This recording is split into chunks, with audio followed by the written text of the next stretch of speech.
کلمہ کیا ہے کہ جس سے انسان اسلام میں داخل ہوتا ہے، اسی کو کلمہ کہتے ہیں نا۔ اسلام میں داخل ہوتے ہیں تو کلمہ شروع کہاں سے ہوتا ہے؟ لا الہ سے، اور ختم ہوتا ہے محمد رسول اللہ پر۔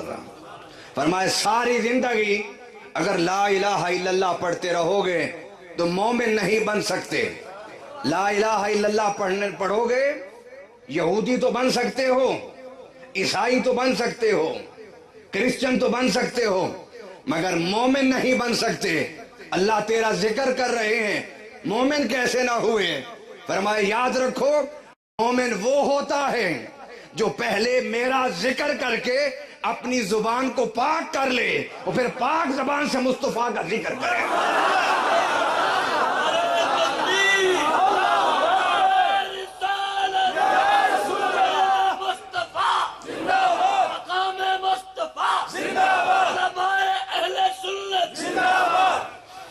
اللہ اکبر۔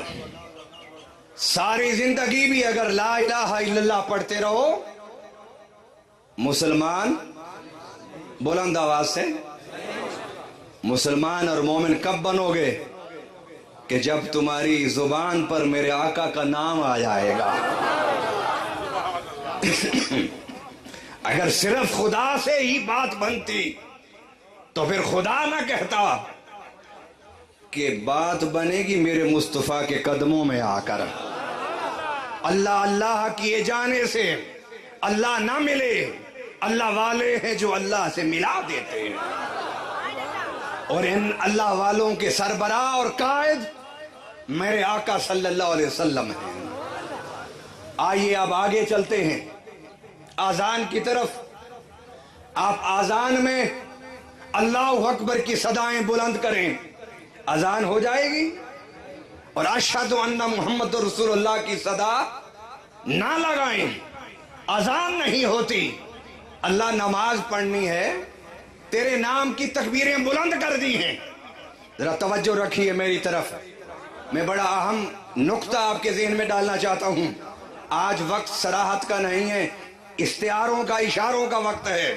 سنیے توجہ سے۔ اللہ اذان میں اللہ اکبر کی صدائیں تو لگا دی میں نے، اذان نہیں پوری ہوئی؟ فرمایا نہیں پوری ہوئی۔ اللہ کب پوری ہوگی؟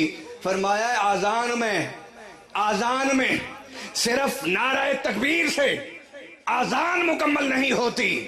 آذان مکمل ہوگی کہ پہلے لگاؤ نعرہ رسالت، اور پھر آذان میں پہلے لگاؤ نعرہ تکبیر اللہ اکبر، اور پھر آذان کو اگر مکمل کرنا چاہتے ہو تو میرے آقا کی رسالت کی گواہی دو۔ یہی آقا کی رسالت کی گواہی تو نعرہ رسالت ہے۔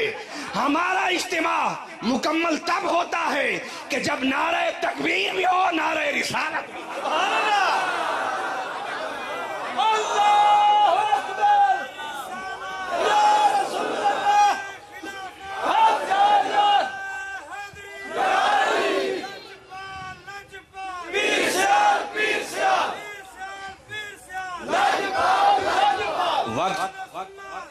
وقت بڑا تیزی سے گزر رہا ہے، توجہ میری طرف رکھیے، تاکہ میں اپنے وقت میں عشق رسول اور محبت رسول کے آپ کو وہ خوشبودار پھول دینا چاہتا ہوں کہ جس کے بعد آپ کا سینہ بھی مہکتا رہے، آپ کا گھر بھی مہک جائے اور قبر بھی مہک جائے۔ ہم سے پوچھا جاتا ہے نعرہ رسالت کہاں پر ہے؟ میں کہتا ہوں یار اذان ہی پڑھ لو، اذان ہی پڑھ لو۔ نعرہ تکبیر کا جواب کیا ہے؟ کیا جواب ہے؟ اور نعرہ رسالت کا کیا جواب ہے؟ یا رسول اللہ۔ اب رب نے آذان میں ترتیب ہی یہ رکھی ہے، اللہ اکبر، اللہ اکبر، اللہ اکبر، اللہ اکبر۔ اذان ہو گئی؟ نہیں ہوئی۔ میں کہتا ہوں حی علی الصلاۃ، حی علی الفلاح، ہو گئی اذان؟ میں کہتا ہوں اللہ اکبر، اللہ اکبر، لا الہ الا اللہ، ہو گئی اذان؟ نہیں ہوئی اذان۔ کیوں نہیں ہوئی اذان؟ ارے اس اذان میں رب نے ترتیب بنائی تھی کہ پہلے نعرہ تکبیر لگا کے اپنی زبان اور سینوں کو پاک کر لو، پھر پاک زبان سے آذان میں میرے حبیب کے نعرہ رسالت لگاؤ.